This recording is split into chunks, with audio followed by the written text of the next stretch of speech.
হিন্দু মহাসভা সংগঠনের কার্যালয়কে হাইজ্যাক করেছে এক চক্র। রাজভবনে, পশ্চিমবঙ্গের রাজভবনে অবৈধ চিঠি জমা পড়ল কিংবা ডুপ্লিকেট নকল চিঠি, যা আদৌ জমা পড়েছে কিনা সন্দেহ রাজভবনে। কিন্তু পদ্মশ্রী নব মনোনীতদের দ্বিতীয় চিঠি জমা পড়েছে, সেটা আদৌ কি জমা পড়েছে? প্রশ্ন থেকেই গেল। আমরা একটু অন্যরকম দুচোখ দিয়েই দেখি, তাই ইএনসি চ্যানেলের অন্তর্তদন্তে ধরা পড়ল যে চিত্র, তা শেষ পর্যন্ত এই চ্যানেলের খবর শুনতে থাকুন, দেখতে থাকুন এবং চিন্তায় আনুন কোন চক্র কতটা সক্রিয়। উল্লেখ্য, পদ্মশ্রীর মনোনীত করার গল্প ফেদে তোলার নায়ক সুরজ চক্রবর্তী নিজেকে সাংবাদিক হিসাবে পরিচয় দিয়ে রাজভবনকেও বোকা বানিয়ে কবজা করে দুবার বৈধ অবৈধ সংগঠনের চিঠি জমা করেছে। একটি চিঠি যা 5ই আগস্ট জমা পড়েছে বৈধ হিন্দু মহাসভার লেটার প্যাডে। অপরদিকে 5 দিন পর রাজ্যপালের কাছে আরেকটি চিঠি রিসিভ করা দেখা যাচ্ছে আমাদের এই চ্যানেলের অন্তর্তদন্তে ধরা পড়ল, যেখানে ন্যাশনাল ইন্ডিয়ান জার্নালিস্টের প্যাড রয়েছে। সেখানে দেখা যাচ্ছে সেই অভিযুক্ত সুরজ চক্রবর্তীর নাম, যিনি এই প্যাডে সভাপতি হিসাবে স্বাক্ষর করেছেন বলে অভিযোগ পাওয়া গেল স্বয়ং সুরজ চক্রবর্তীর বিরুদ্ধেই। একই ব্যক্তি দু জায়গায় নাম। উল্লেখ্য, হিন্দু মহাসভা সংগঠন থেকে জানানো হয় যে তাদের মাধ্যমে পদ্মশ্রী মনোনীতদের অনলাইনে ফর্ম ফিল আপ করা আছে, যা বৈধ। এভাবেই মনোনীত করা যায় তার প্রমাণও আমরা পেয়েছি। রাজ্যপাল স্বয়ং প্রশংসিত করে চিঠি পাঠিয়েছেন আমাদের দপ্তরে। দ্বিতীয় চিঠি 5 দিন পর যেটা জমা পড়েছে, ডুপ্লিকেট যাদের নাম লিখিয়ে জমা পড়েছে, সেই সব নতুন মনোনীতদের কখনোই অনলাইনে প্রমাণ পাওয়া যাচ্ছে না যে তারা অনলাইনে ফর্ম ফিল আপ করেছে। তবে কোন পদ্ধতিতে কেন্দ্রীয় সরকারের কাছে পাঠানোর ব্যবস্থা, কি ধরনের তোলার বিনিময় হয়েছে তা স্পষ্ট। আমরা গত 3টে পর্বে বারবার আঙুল তুলেছি এই সুরজ চক্রবর্তীর বিরুদ্ধে। কি করে এই স্পর্ধা পেল সুরজ চক্রবর্তী? কাদের অঙ্গুলি হেলনে? না, নিজেই স্বয়ং প্রত্যন্ত গ্রামের গুণীজনদের প্রলোভিত করেছেন নিজেই এবং তোলাও তুলেছেন বহু। তাই 4র্থ পর্বে আপনারা শেষ পর্যন্ত অপেক্ষা করুন। এই ডুপ্লিকেট মনোনীত পদ্মশ্রী যাদের নাম আছে বা জমা পড়েছে রাজভবনে, তাদের কাউকেই কি অনলাইনে ফর্ম ফিল আপ করিয়েছেন এই সুরজ চক্রবর্তী? উত্তরে না। প্রশ্ন উঠেছে, তবে কি আদৌ জমা পড়েছে রাজভবনে? যদি তর্কের খাতিরে বলা যায় যে জমা পড়েছে, তবে যে সিলটা দেখানো হচ্ছে সেটা কি আদৌ রাজভবনের সিল, যা যাচাই করার দায়িত্ব কর্তব্য প্রশাসনের। জমা পড়লে অনলাইনে ফর্ম ফিল আপ হয়নি, অথচ সুরজ চক্রবর্তী 5 দিন আগেও তাদের বৈধ হিন্দু মহাসভার লিস্টে যার নাম আছে, তিনি আবার দ্বিতীয়ভাবে স্বয়ং নিজে কর্ণধার হয়ে অবৈধ রেজিস্টার নেই এমন চিহ্ন লেটার প্যাডে জমা পড়ল কিভাবে?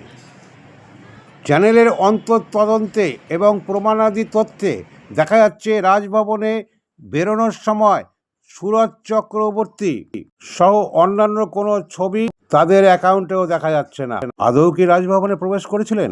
কিন্তু হিন্দু মহাসভা জমা দেওয়ার দেখা যাচ্ছে রিসিভ কপিতে অনামিকা, অর্ঘ্যদের আরও অনেকের ছবি, যারা বেরিয়ে আসছেন যে রাজভবনে তারা রিসিভ করে আসছেন।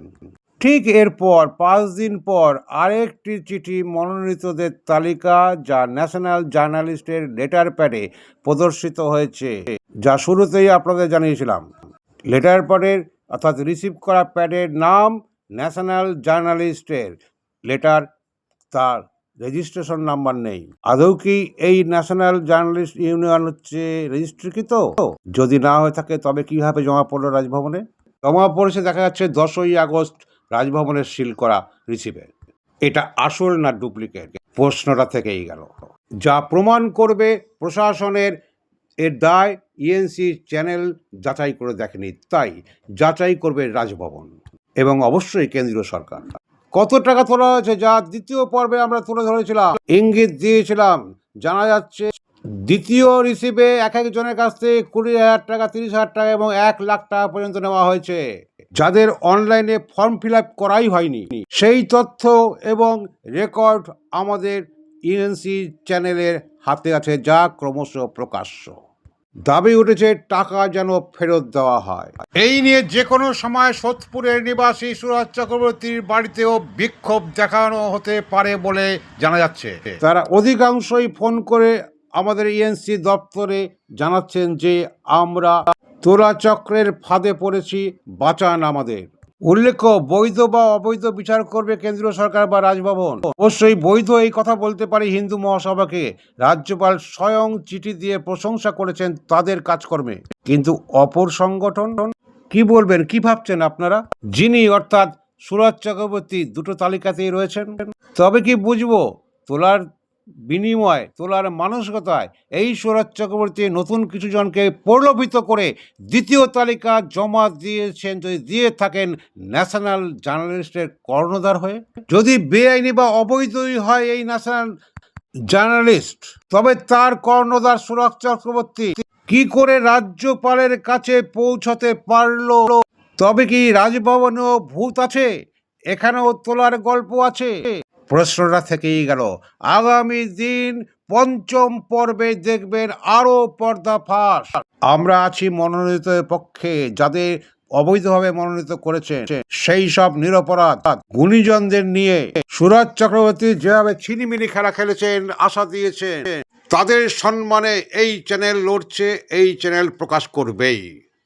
নিরপরাধ মনোনীতদের, গুণীজনদের এভাবে অসম্মান করার অধিকার সুরজ চক্রবর্তীকে কারা দিল সেটাও তদন্ত করবে কেন্দ্রীয় সরকার, রাজভবন। এটা যাচাই করার অধিকার ইএনসি চ্যানেল নেই, কিন্তু আমরা দায়বদ্ধ জনগণের কাছে প্রকৃত সত্যটাকে সকলের সামনে তুলে ধরা। আমাদের কলম, আমাদের কণ্ঠ সোজা পথেই চলছে, চলবে। 36 বছর ধরে এখন নজর নিউজ পেপার যেমন চলছে গর্বের সাথে, তেমনি ইএনসি চ্যানেল ও ডিজিটাল মিডিয়াও চলছে একইভাবে। সত্যই চ্যালেঞ্জের মুখোমুখি আমরা হলেও পিছিয়ে পড়ি না, আগামী দিনেও পড়ব না। অপেক্ষা করুন পঞ্চম পর্বের দিকে। আগামী একদিন পরেই, পরশুদিন আবার ফিরে আসব আপনাদের কাছে জনতার দরবারে, সরকারের দরবারে। ধন্যবাদ। চতুর্থ পর্বের প্রতিবেদন এখানেই শেষ।